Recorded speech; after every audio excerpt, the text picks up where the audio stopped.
welcome again. Thanks for joining us. It's been a couple weeks, but we're back in the saddle. Midsummer, coming up on summer. So great to be back with you guys.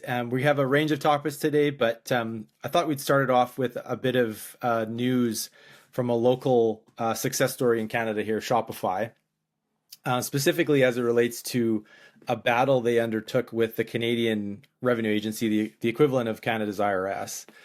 And I think it's topical because for two reasons. First of all, they told us about it. So the CEO was tweeting about it that I read, and I think there were a couple news media outlets that picked it up and talked about it. But essentially, and Andrew, I'm curious what you've read as well. But what I understood has happened is I think it was about 5 or 6 years ago, the CRA reached out to Shopify, and for those listeners that aren't familiar with Shopify, they've built arguably the leading tool for e-commerce. So it's essentially anybody that wants to sell a product online, they can use the Shopify platform to run everything from inventory, delivery, payments, all that kind of stuff, as well as obviously the UI for their store. And the revenue agency reached out to Shopify and requested that Shopify provide essentially revenue details. So from the type of product that they sold and the extent to which they sold that product for all of their Canadian users. It was which is 6 years. I remember reading a bit more. Like they asked for very in-depth information, like the type of products, your banking information, where the funds going into, all that banking details. I think there was a lot of private details that they were requesting for as well. So yeah, like just to add on to that, Kyle. Yeah, so it was definitely invasive. It wasn't just a high level, what type of Canadian companies do you have or all that kind of stuff. And I think they did the right thing. I think they stood on principle and they said this is not okay with us. We don't feel comfortable disclosing this level of detail about our users to a government, a revenue, part of the government sort of branch. And so they sued them and they took them to court. And again, I believe it took about 5 years to wind its way through the system, which isn't unreasonable. I think, for most cases that I've been involved with, a court date's probably about 5 to 10 years out, depending on the jurisdiction. So I don't think there's necessarily anything untoward there. But anyways, long story short, they won. And the judge, from the quotes that I've read, I haven't read the judgment itself, but the judge was very critical of the CRA. And they essentially said there's absolutely no reason that this request should ever have been made. And there's absolutely no basis in law by which they should have made this request. So kudos to Shopify for standing up and fighting it and obviously incurring the legal expense. They'll be able to hopefully be able to recover some of the costs, but definitely not all of them in to the extent to which they defended this. But I think it does highlight something that's probably been lost, in recent years between the large corporates, which is their willingness and ability to actually communicate these types of things with their customers. I think Shopify definitely went out on a limb and publicly disclosed this was happening. It definitely doesn't, in my opinion, risk their brand, but I think there would be a lot of PR companies that would say there's just too much risk associated. It's probably not worth telling anybody because it just doesn't. There's not potentially a good always a good spin on this. You could be a user and be concerned about who else is requesting data that they're not telling us about or whatever. But anyways, I thought that was a really compelling story, and I would like to see more of it in terms of businesses that are standing up to either other regulatory authorities or whatnot, and really calling them out and trying to litigate where possible. So what are your guys' thoughts? Yeah, like my thought is, I think it's a great case. I think now essentially Shopify created precedent, and essentially this is gonna go down in history as a case that will hopefully help future cases where there could be overreach by some of these regulatory bodies. I think it's definitely an overreach, and I think the information that they required and the extent of how far back it was quite long as well. Was this like 6 years or something like that, Yeah, Kyle? it looks like 6 years. Yeah, it was like 6 years or something, and it's quite extensive. And and really, it's I think it's a bit of a breach of privacy there as well. Personal data as well. Yeah, Personal banking and transactional data for every Canadian merchant on its platform. yeah. So I think it's a bit, yeah. So it's a positive thing. I think that it shows that our legal system here in Canada, is is justice, right? Like it's fair, and it essentially protected the Canadian merchants, protected Shopify. So yeah, it was very interesting. What do you think, Michael? Absolutely. And I was just reading on it briefly. It seems like they used an unnamed person requirement mechanism, UPR. It's a mechanism the CRA used in the past with eBay and another one, PayPal. Apparently, they use this mechanism with those two companies as well. But it's good on Shopify for pushing back and claiming it as overreach. So yeah, definitely good that they. It's nice to see when the controlled companies, corporations win when they're definitely, taking the right approach and have the right values. So no, it was good. I think that's good. So on a related PSA, so I have my own bone to pick with the CRA following this recent tax season, and that is their shift to online software-based filing. So they have an online system called NetFile, which, as I understand it, it's simply just an XML backend. So you essentially go through a variety of vendors, most of which are, software packages directed at professional accountants. Anyways, I'm a bit of a Luddite in some ways where I like doing my taxes by paper. I like doing my taxes, period. And I like Who doing does that still, Kyle? As a founder very of an few. insurtech company, that kind of So, surprised me when you said that you're filing by paper. well, it's funny because Shows your age. I've looked and I've used packages in the past and I haven't really liked them as much, right? Like I don't know, there's something clarifying about going through the forms. Like I do the same thing in the US with IRS. Like and I think if you spend the time to understand the forms and like what's required, I think there is, it does help you understand the links and the connections between the two. So anyways, that's the organizations that I filed taxes for. They've never been significant or complex. Like obviously, if you get to a certain level of complexity, like software definitely starts to earn its keep. But I just want to clarify before you go into it. So you're using the CRA form. Are you filling it in electronically on a computer and then submitting it, or are you filling out like yes. pen and paper? No, I'm using a computer still. I'm not using a typewriter or anything. Just wanted to make sure. Yeah. Okay, so at least you're doing that. Yeah. Yeah. No, that's valid. That's what I was thinking too, Andrew. I was thinking pen and paper as well. I'm like, Yeah. holy. But Okay, it's got me thinking. So the annoyance was they recently passed legislation last year, or actually it was 2 years ago now because it came into effective last year, the tax year for last year, which essentially mandated it removed a qualifying criteria that every company over $1 million in revenue must file electronically. And so they've pushed through this legislation that means every single company, every single corporation in Canada, which is required to file federal and provincial taxes, must do so online. And the surprising part is the penalty for not doing so is $1,000. And to put that in perspective, if I had not filed on time, typically the penalty is $100. Like if you miss a filing date or whatever, like $1,000 is quite a steep penalty, especially if you consider like I read a couple actually lawsuits after the original act came in 09 for companies over $1 million in revenue.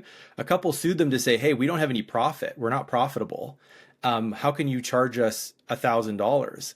And they even said, again, companies that are generating over $1 million in revenue felt that that was an onerous penalty.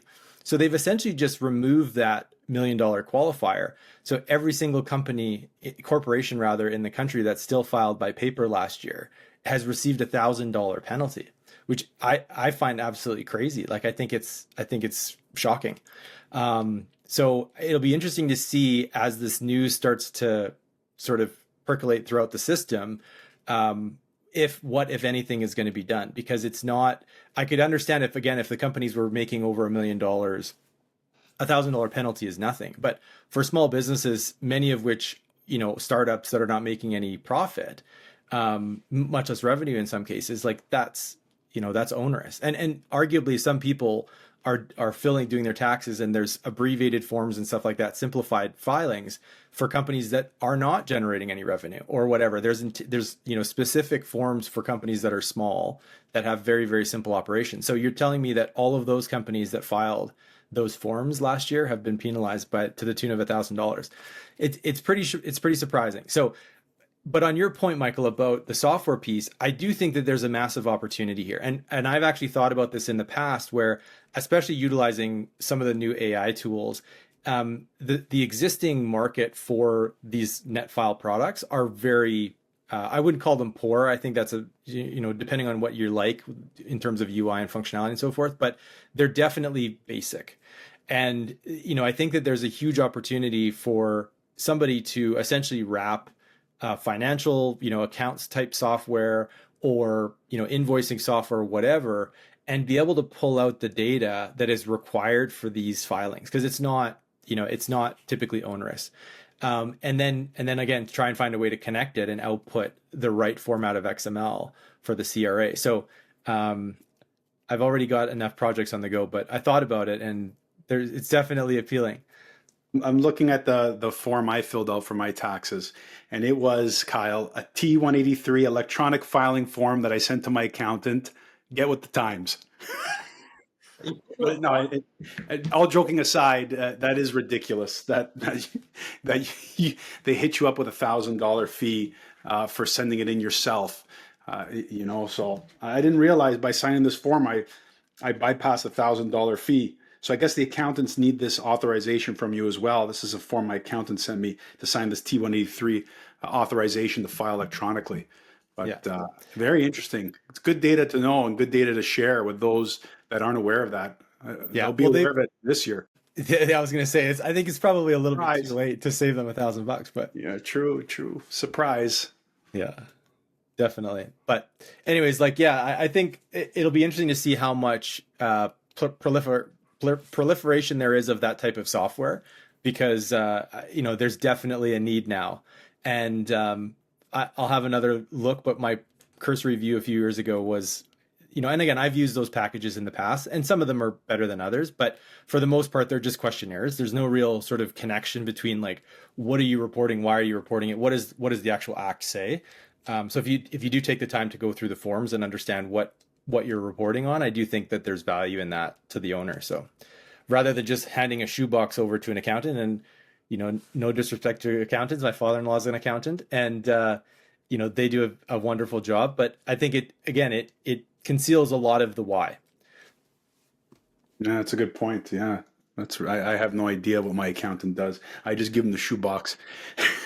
So that's good. You're definitely in more of the know than I am, but I am $1,000 ahead of you. That's true. There you go. But let's in other news, why don't we talk about that recent acquisition, very big in the commercial property and casualty space. There's been some consolidation on the distribution side. There's also been consolidation on the carrier side. Let's talk about the one that happened earlier on this year, and then we can get into the more recent one that news was just released, I think, late last week, was it not? Yeah, so let's talk about that. You want me to kick it off? The most recent news of Definity and Travelers?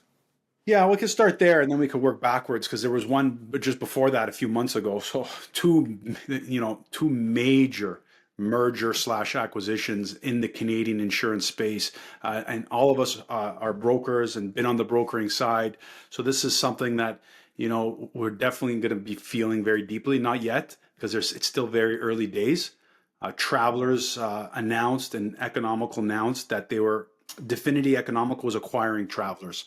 So they have acquired Travelers, and now they're in the process of, rolling that out and what it's going to look like. We could talk about that as well. I have some ideas of what I think is going to happen. However, in any case, I think what's the hot topic for brokers and for clients is less choice, less choices.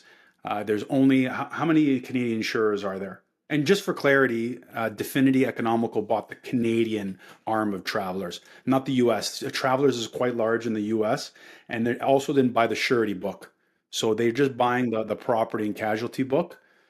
and Definity is going to be, rolling that into their brand from what I believe in the next several months or towards the end of the year, I think. Have you guys heard Yeah. otherwise? Yeah, I heard something the same. So just a little background for some of the listeners that aren't familiar with the insurance world. So Travelers, as you mentioned, is a large multinational based out of the US, and they have just sold their Canadian branch. And Definity was previously actually a mutual insurance company. And a couple of years ago, they went through a process of demutualizing, which essentially means that rather than the policyholders owning the company, they converted to a stock corporation. They're actually a public company now. And a big reason that they did that was that they felt that they needed that the access to capital and the ability to grow and scale through acquisitions and through raising money in order to be competitive. And so we've definitely seen the same trajectory in other industries where there's a ton of consolidation and a real flight to sort of large bulge bracket type organizations. And it is quite interesting as well because the Travelers Canadian arm has only been around for I think 10 years because they were previously called Dominion, and Travelers purchased them for I believe less than 2 billion. And so this acquisition is, in terms of financial reward for Travelers, is quite strong. So I think it was sold for six and a half. So roughly triple their money in 10 years, which is very good. So arguably it was probably a no-brainer for Travelers US. And it'll be interesting to see what Definity does with it. But yeah. Interesting. Yeah, and talking about that amalgamation and other industries, Andrew and I were talking about this last week on how, we're seeing this is very common in other industries, like you mentioned, Kyle. Andrew, do you want to speak to that? Yeah, like we saw this happening on the life insurance side. Is that what you're referring to, Mike? Yeah. Yeah. Yeah, so we've seen this happen already on the life insurance side, right? Like there was a ton of amalgamation that happens, consolidation, and essentially that led to only a few big players on the life insurance side. And what this means, I guess, for the entire market is that as these entities grow and take on large chunks of market share in the Canadian marketplace, they will have a lot of power, they have a lot of say, and they will essentially, for example, the time when I was working at the reinsurer, they will have say in the rates they're going to get. So they will dictate rates with the reinsurance company, and also for us as brokers, we have less options for the consumer, less options as well, right? And it's going to place a lot of pressure on us because they know that there's only so many players in the space, less options. They will start to dictate terms, and that's I think is one of the fear that I would have as a broker and the consumers. They'll start dictating terms. They have more control of the market, especially if only like if this continues to down to what it is now, like on the life insurance side, they will have a lot of say and a lot of power. It's definitely good for, and I agree, it's definitely good for them. Economies of scale, driving the rate down, access to distribution. They'll have lots of access to that. The issue is like anything, the issue is the consumer. In my mind, because like in any industry, when there's less competition, there's definitely competition breeds price competitiveness. It breeds new products being launched. It breeds service. All these great things it does. It's good for them, but it's bad for the consumer. No different than us on the brokering side. Operating a brokerage is challenging because of how much competition is out there. So we're competing with a different broker on almost every corner, on every major corner. So we have to be at the top of our game. We have to deliver like an absolute exceptional experience, absolute best price, best coverage, or the client is going to go elsewhere and find that elsewhere because there's so many options for them. So this competition, breeds that choice and that real value for the consumer, and the consumer is going to begin to lose a little bit of that, especially with that other merger that happened, which was also mutual. Previously, current mutual company, Economical was previously a mutual, but Gore Mutual was, I don't know if it was acquired or more of like a merger with Unica, but Unica essentially acquired or is merging with Gore Mutual, another two big insurance companies in Canada. So we've gone from four to two.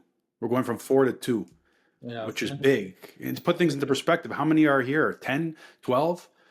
major insurance companies outside of smaller mutuals. There's a bunch of small farm mutuals, fire mutuals, but main carriers, I would say 10 to 12.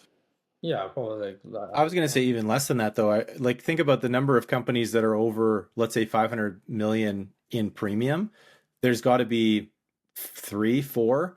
So potentially Intact, Aviva, Definity, Economical, um, Travelers, I CNA. would say about like CNA has got to be up there. Continental. Yeah. 15. So Yeah. so a handful at best. And we saw this as well with the Intact RSA acquisition. So Intact, especially on the personal line side, they have roughly 20-25% market share. Like it's absolutely massive. And when they acquired the commercial operations from RSA, they did that acquisition with a bunch of their UK operations as well. It wasn't purely Canadian. But the stuff that they did acquire in Canada, they actually, to your point, Michael, they actually stopped writing, or they spun out a large section of that book because it just wasn't within their appetite. And so all of those products disappeared, and all of the customers that were buying those products had to go elsewhere. And rates, obviously, they're not likely to be more competitive if they're buying an existing book, so they're not likely to drop rates or do flat renewals and so forth. So it was definitely, I would say, a net negative for the consumer for sure. Yeah, and then also, we're seeing a lot of consolidation on the broker side as well. Like we're seeing consolidation across the board, and I think it's not good for the consumer, because think about it. As brokers, we have leverage because we can place business in with different carriers if one carrier is not accommodating or whatever. But in this case, we have less power to advocate for our clients. Right? That's going to be an issue because the carriers would know. You only have 4 or 5 major players that are going to essentially, uh, like major players in this space. So Yeah. that's a challenge. The other thing that's interesting, I don't think a lot of people realize within the agent sort of consolidation part, is that a lot of those brokerages are actually owned by insurance companies, or they're, one of the primary shareholders. And so, this is an ongoing discussion in the industry, like how impartial and independent can you be if your primary investor is one of your carriers? And, I think most brokers will argue, we'll do the best for our client, but there's definitely a preference. There's definitely a certain amount of pressure to support and reward your existing partners. And so, I think I think it's an unfortunate part of the industry. And the other thing that's quite interesting in the consolidation part of the brokerage space is a lot of it is what I would consider to be sort of outside money. So a lot of the large brokerages, we'll call them the consolidators, where they're acquiring smaller mom and pop type operations. They have huge financial backing from professional investors, and no surprise, anyone that's accepted outside investment, the metrics by which you're judged are very different to what a local high street brokerage would set out to do. And so I definitely think that it's going to reward some people, but it's going to harm others. And it's all done in an effort to try and gain a little bit of leverage in terms of rate, access to markets, the ability to trade portions of book across different markets so that they'll have access to products that they otherwise wouldn't have access to. So I get the rationale for it. But again, I just don't see medium to long term without competition. Competition is what drives innovation. It reduces prices. It pushes the industry forward. With consolidation, there's a deficit of competition. And so it's going in the wrong direction. And think about how large the top three will be now. Like you mentioned, Intact is monstrous. They had, what you said, 25% of the market share, just one insurance company in Canada. And now Aviva is I think the next one. Aviva has a very large market share. They're number 2, if I'm not mistaken. And now Definity, going through the broker channel. There's obviously direct writers like Desjardins and Cooperators that also have very large portfolios, but they go direct. Through the broker channel, I would say now it's going to be Intact, Aviva, and this probably Definity now. Does that put them in the top 3? So just those 3 alone, think about how much market share they have in the top 3 commercial insurance, or not commercial, P&C insurers going through broker distribution channels. and also buying other channels now, like Kyle mentioned, they're actually buying the distribution channels, They have investing in a lot of brokers, very large distribution channels. and direct too. They have direct channels as well, most of them. It's interesting.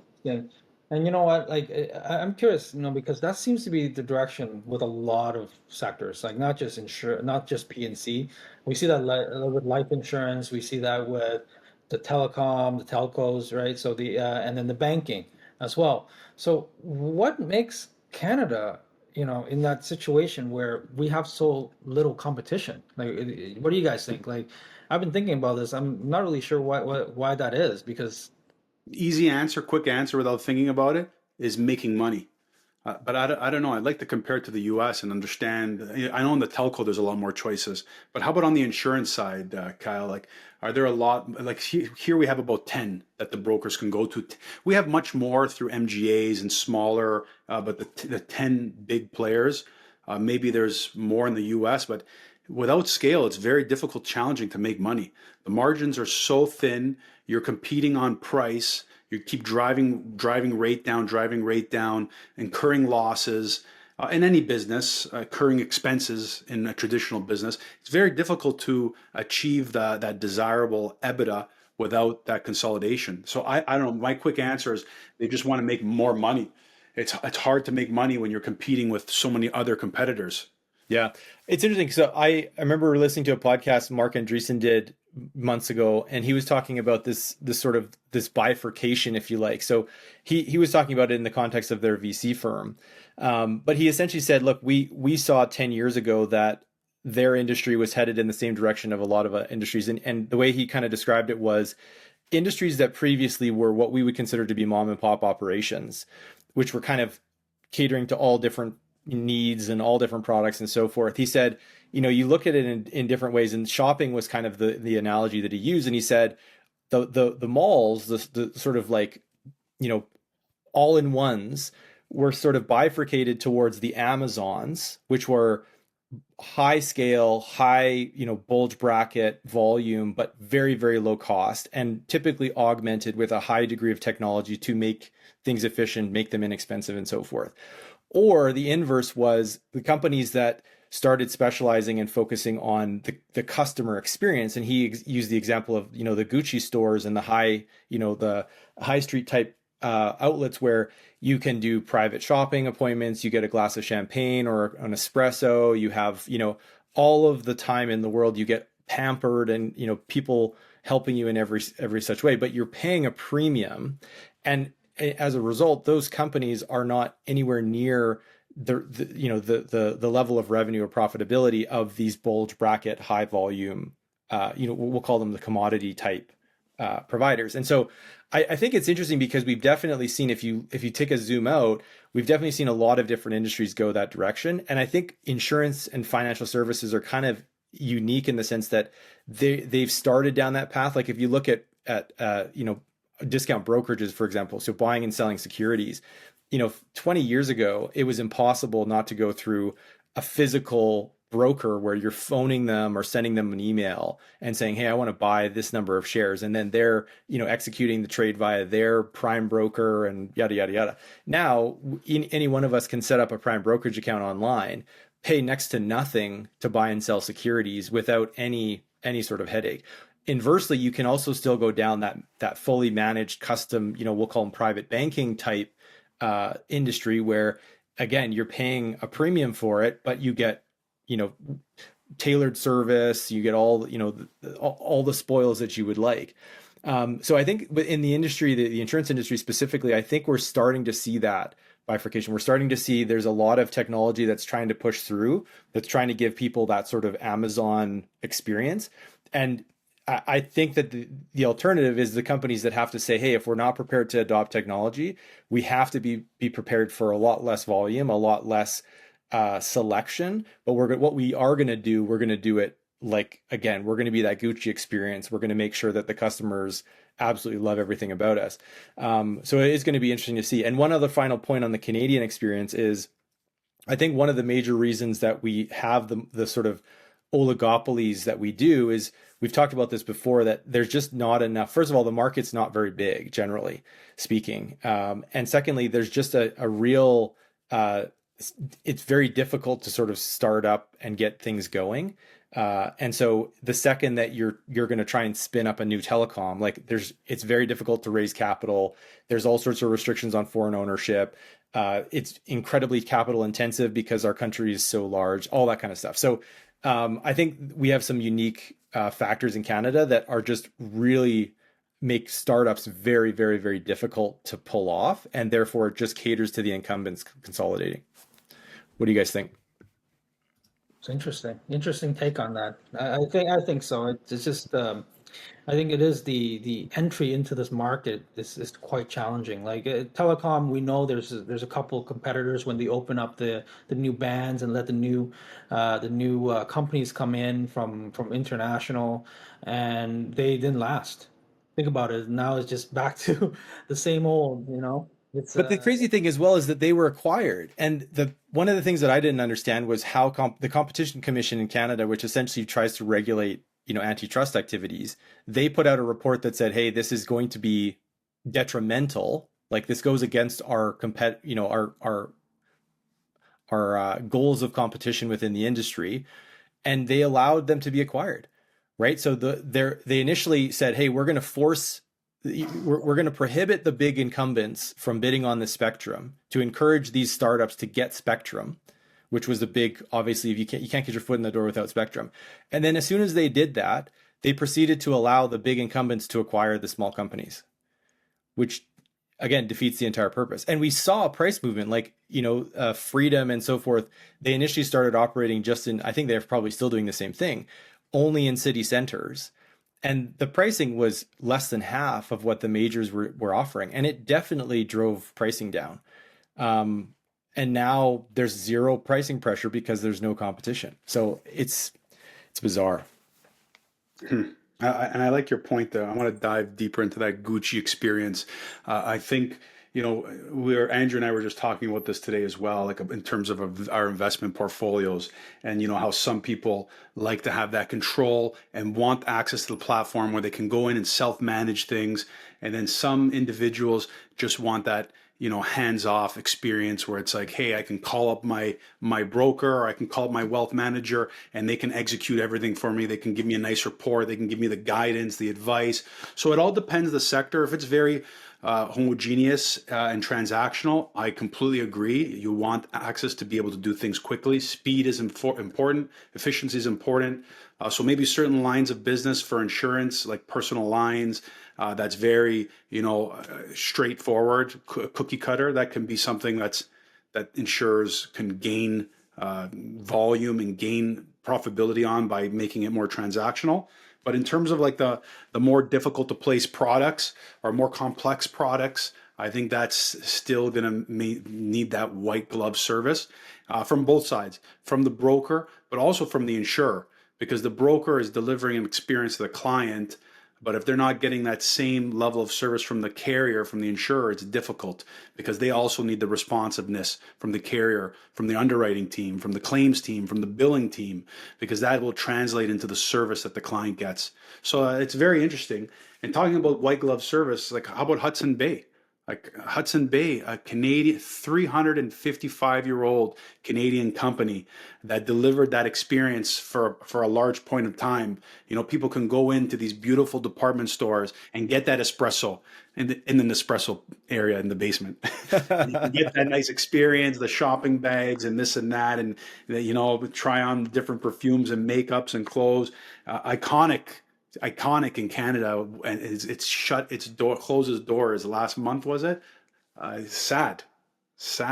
But I think that proves the point, right? Like that was the original example that Andreessen used, which was they don't know who they are in today's world, right? Like they're not going to be able to compete on price with the Amazons of the world, and they're also not actually offering the bespoke white glove service in comparison to those outlets. Like, sure. Yes, you're right that if you go to the Nespresso section, you get an espresso, but like the service wasn't first class by any means, right?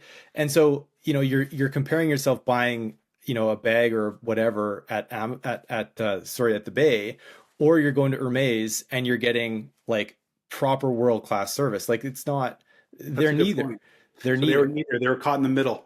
So they weren't delivering that quick, seamless experience like the Amazon, and they weren't delivering that white glove service like the Hermes and the Gucci and the Prada. So they were Interesting. essentially like the more you're right. Like they were just the one-stop shop, kind of like here you go here and you get a bit of everything, but they weren't exceptional at everything. Like when you walk into a Louis Vuitton at the Bay or Saks Fifth Avenue in downtown Toronto, is a completely different experience when you step into their actual flagship store, right? Where there's actual people coming at you, greeting you, giving you water. You don't get that same experience at the department store. So it's interesting how how that luxury bespoke service is like. However, there's one retailer I thought is doing quite well at that is Holt Renfrew.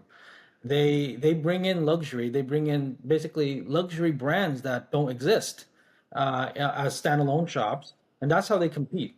So when you go to the Holt Renfrew, you will get access to other luxury brands, and they deliver that experience, that one stop shop for you for the other stuff. But you're right, they don't go and compete with like Louis Vuitton or Chanel and their flagship stores. It's a different experience. Yeah, so it's interesting as well. That's a good example. The wife also used Simons and said it's really fascinating to see during the downfall of like Sears and the Bay and stuff like that, shops like Simons, which is a French Canadian founded company, have done very well. They've expanded and we have a store in Calgary that's very successful downtown.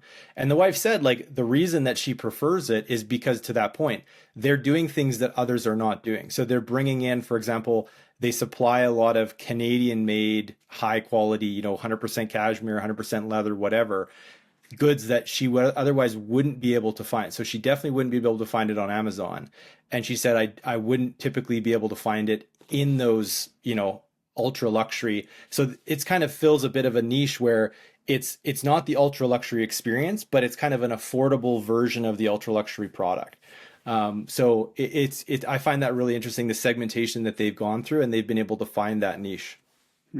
Well, this would be definitely a good case study for a lot of other large retailers, large companies in general that have just prided themselves on being, a generalist and, doing everything good, but nothing exceptional. So, take this as a learning lesson. If anyone that's in that sector. Yeah, true enough. All right. Well, Andrew, you've got to run, so we'll cut it short there, and then maybe we'll keep going next episode, apply to a bunch of different industries, and put our take on it going forward.